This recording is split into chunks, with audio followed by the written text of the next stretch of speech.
क्या आपको भी ऐसा लगता है कि रमज़ान और ईद के बाद आपका वज़न बढ़ गया है? अगर ऐसा है तो ये वीडियो आपके लिए है। बिस्मिल्लाहिर्रहमानिर्रहीम। अस्सलाम वालेकुम व्यूअर्स, उम्मीद है आप सब खैरियत से होंगे। वीडियो का टॉपिक इंटरेस्टिंग है, इसे एंड तक देखिएगा और इसको लाइक, सब्सक्राइब और शेयर करना मत भूलिएगा। तो मैं अपनी दिन का स्टार्ट कर रही हूँ पिंक सॉल्ट वाटर से, जिससे मैं हाइड्रेटेड रहती हूँ। तो व्यूअर्स, जैसा कि आप जानते हैं बच्चों की ईस्टर हॉलीडेज़ चल रही हैं, तो हम बना रहे हैं ब्रंच। तो जी ब्रंच में मैं बना रही हूँ मूली वाले पराठे।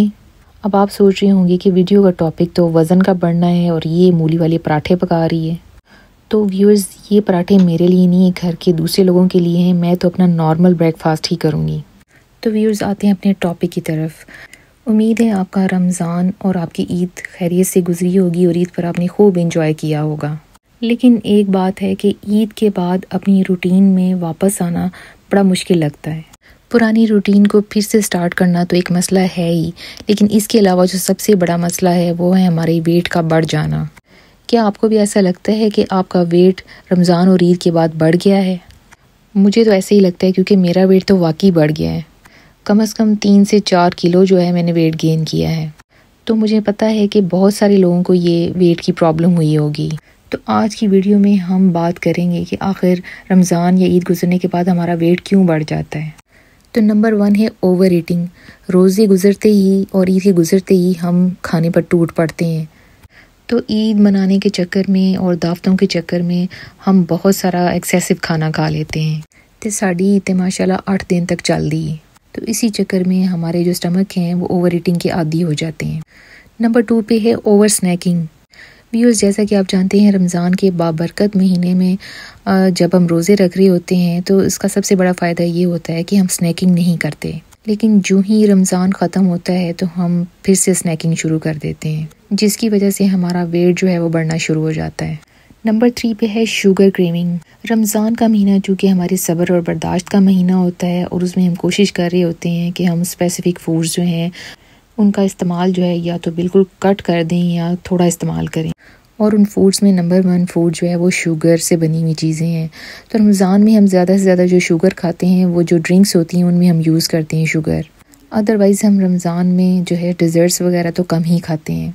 लेकिन जो ही रमज़ान गुजरता है तो हम मीठे पे भी टूट पड़ते हैं और फिर आहिस्ते आहिस्ते हमें शुगर की क्रेविंग होनी शुरू हो जाती है। और इसी वजह से हमारी शुगरी ड्रिंक्स और फिज़ी ड्रिंक्स रमज़ान से भी डबल हो जाती हैं और हमारा वेट ऊपर जाना शुरू हो जाता है। तो व्यूअर्स, टॉपिक डिस्कस करने के साथ साथ आप मेरी आफ्टर ईद की जो रूटीन है वो भी देखें। तो ब्रंच और नाश्तों से फ़ारिग होने के बाद मैंने की है मोटी मोटी सफाई और उसके बाद मैंने सोचा कि थोड़ा सा टाइम है तो मैं जल्दी से भाग के ग्रॉसरी कर रहा हूँ। वैसे भी हमने वीकली ग्रॉसरी तो करनी ही होती है। आज मौसम भी बहुत अच्छा है, धूप निकली हुई है, तो आज मेरा मूड है कि आज बिरयानी बनाई जाए।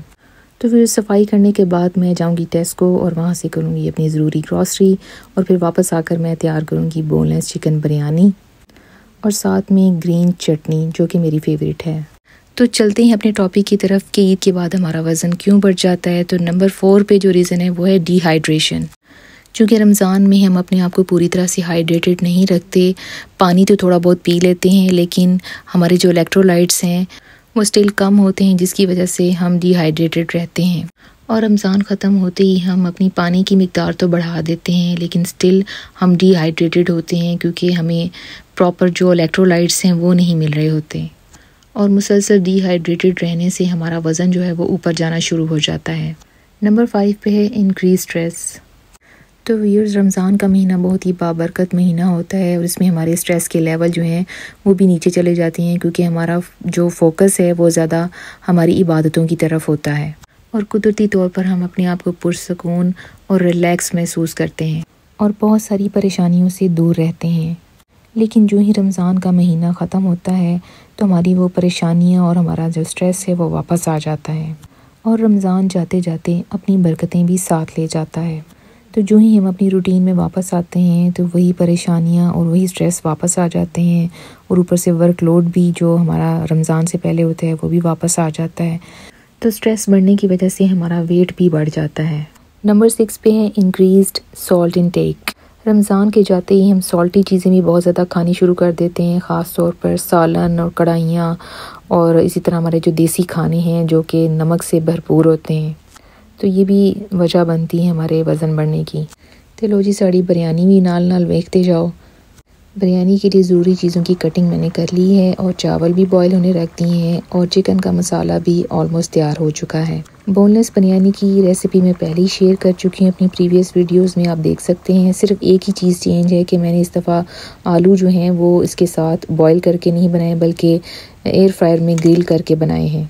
अच्छा जी, नंबर 7 पे जो रीज़न है वेट बढ़ने की वो है लेज़ीनेस। रमज़ान के ख़त्म होते ही चूँकि हमारा ज़्यादा ज़ोर खाना खाने की तरफ बढ़ जाता है और ऊपर से हमारा जो स्ट्रेस लेवल है वो भी बढ़ जाता है, तो इसी नतीजे में हम लोग लेज़ी हो जाते हैं।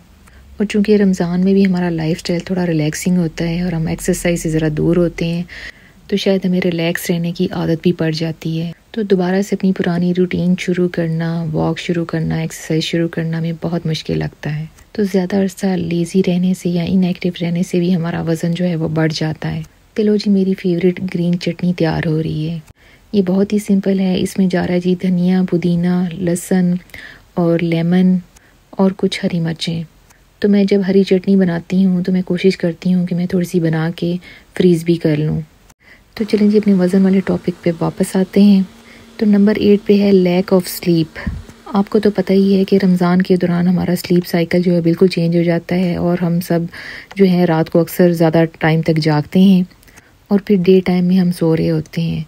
तो यही स्लीप साइकिल जो है रमज़ान के बाद भी हमारा जो है वो जारी रहता है। कुछ लोग तो अपने सोने की रूटीन फ़ौरन चेंज कर लेते हैं रमज़ान के ख़त्म होते ही, लेकिन ज़्यादातर लोग जो हैं उनको बड़ा मुश्किल लगता है अपना स्लीप साइकिल जो है वो चेंज करना और उन्हें बहुत दिक्कत होती है। और कुछ लोगों को वैसे ही सोने में प्रॉब्लम्स होनी शुरू हो जाती हैं, यानी उनकी स्लीप वैसे ही डिस्टर्ब हो जाती है। तो स्लीप साइकिल डिस्टर्ब होने से भी आपका वज़न जो है वो बढ़ सकता है। नंबर 9 पे है फ्लेयर अप्स ऑफ डिज़ीज़। आपने नोटिस किया होगा कि रमज़ान के दौरान जो क्रॉनिक बीमारियों के पेशेंट होते हैं वो भी ठीक रहते हैं, हेल्थी रहते हैं और बड़ी आसानी से रोज़े भी रख लेते हैं। इवन डायबिटीज़ के जो पेशेंट्स हैं वो भी अगर एहतियात से रोज़े रखें तो उनको भी कोई ख़ास प्रॉब्लम नहीं होती रमज़ान में। और नो डाउट ये रमज़ान की बरकत और फजीलत ही होती है कि क्रॉनिक बीमारियों के बावजूद अल्लाह हमें इतनी ताकत देता है कि हम रोज़े रख सकें और उसकी इबादत कर सकें। लेकिन रमज़ान के गुज़रते ही जो क्रॉनिक बीमारियां हैं उनकी जो सिम्टम्स होती हैं वो अक्सर वर्स हो जाती हैं और फ्लेयर अप्स जो हैं वो स्टार्ट हो जाते हैं। फॉर एग्ज़ाम्पल स्ट्रेस या डिप्रेशन, थायराइड की बीमारी, इसके अलावा जो स्किन से जुड़ी हुई बीमारियां होती हैं जैसे एक्जिमा है, सोराइसिस है या एक्ने है, ये सारी बीमारियां जो हैं इनकी सिम्टम्स वर्स हो जाती हैं अक्सर। और जिन लोगों को कोई गट इश्यूज़ हैं यानी उन्हें स्टमक से रिलेटेड कोई प्रॉब्लम्स हैं या एसिड रिफ्लक्स है वो भी अक्सर रमज़ान के बाद वर्स हो जाता है। और जिन लोगों को फाइब्रोमाइल्जिया की प्रॉब्लम है उनकी भी सिम्टम्स रमज़ान गुजरने के बाद अक्सर वर्स हो जाती हैं। तो जब ये सिम्टम्स वर्स होती हैं तो आप नेचुरली थोड़ा सा लेज़ी हो जाते हैं और टायर्डनेस फ़ील करते हैं और इन्हीं चीज़ों की वजह से आपका वज़न बढ़ना शुरू हो जाता है। और मुझे भी चूँकि अंडर एक्टिव थायराइड की प्रॉब्लम है तो मेरा भी वेट जो है वो फ्लक्चुएट होता रहता है रमज़ान के दौरान भी और रमज़ान के बाद भी। तो ये थी वो 9 रीज़न्स जिनकी वजह से रमज़ान के बाद अक्सर जो है वो वेट बढ़ जाता है। अगर हम इन पर काबू पा लें तो हमारा वेट कंट्रोल में रह सकता है। तो व्यूअर्स, मैं तैयार कर रही हूँ बिरयानी का प्लेटर जो कि मैंने अपने हमसायों के घर भेजने हैं क्योंकि उनके घर से हमारे घर भी खाना आया हुआ था। तो मेरे फ्रीज़र में रमज़ान के कुछ बचे कुछ फ्रोज़न समोसे और रोल्स पड़े हुए थे, वो भी मैंने साथ फ्राई कर लिए और थोड़ी सी मैंने फ्रूट चाट भी बना दी। पहले मैंने सोचा कि साथ में कोई डिज़र्ट भी अलहदा से तैयार कर लेती हूँ, फिर मैंने सोचा कि काफ़ी खजूरें पड़ी हुई हैं घर में तो खजूरें रख देती हूँ। तो आप ये देख के बताएं कि आपको ये बिरयानी कैसी लग रही है। आपके मुंह में पानी आ रहा है या नहीं? भाई मेरे मुंह में तो आ रहा है पानी, लेकिन मसला है मेरे वज़न का। मैंने तकरीबन 3 से 4 किलो वेट जो है पुट ऑन कर लिया है रमज़ान के गुजरने के बाद। हालांकि मैंने रमज़ान में कुछ ज़्यादा बदपरहेज़ी नहीं की, मैंने अपनी डाइट और अपना लाइफस्टाइल जो है वो ठीक ही रखा है, लेकिन इसके बावजूद मेरा जो वेट है वो बढ़ गया है। और इसकी मेन वजह जो है वो अंडर एक्टिव थायराइड है जिसकी सिम्टम्स जो है रमज़ान के गुजरते ही वर्स हो गई हैं और स्वेलिंग और वाटर रिटेंशन की प्रॉब्लम हो गई है और साथ ही जॉइंट पेन और मसल वीकनेस जो है वो भी बहुत ज़्यादा महसूस हो रही है। अब आपने मुझे कमेंट सेक्शन में बताना है कि रमज़ान के बाद आपकी क्या रूटीन है और आप रमज़ान के बाद कैसा फ़ील कर रहे हैं, और ये भी बताना है कि क्या आपका भी यही मसला है वज़न बढ़ने का। और अगर आप किसी क्रॉनिक बीमारी का शिकार हैं और रमज़ान गुजरने के बाद आपकी भी सिम्टम्स वर्स हो गई हैं या आपको भी कोई फ्लेयर अप हो रहा है महसूस, तो उस बारे में भी शेयर करें। और ये भी शेयर करें कि ईद के बाद आप अपनी नॉर्मल रूटीन में अभी तक वापस आए हैं या नहीं। तो ये थी मेरी आज की वीडियो। उम्मीद है आपको पसंद आई होगी और इसका टॉपिक भी आपको पसंद आया होगा, क्योंकि वज़न बढ़ना जो है ये एक बहुत ही कॉमन मसला है हर किसी का, और हर कोई इसके बारे में डिस्कस करना चाहता है। वीडियो को लाइक, सब्सक्राइब और शेयर करना मत भूलिएगा, और मुझे अपनी दुआओं में याद रखिएगा। तो खुश रहें और आबाद रहें और अपना बहुत सारा ख्याल रखें। तो इंशाल्लाह जल्दी मिलेंगे। ओके जी, अल्लाह हाफ़िज़।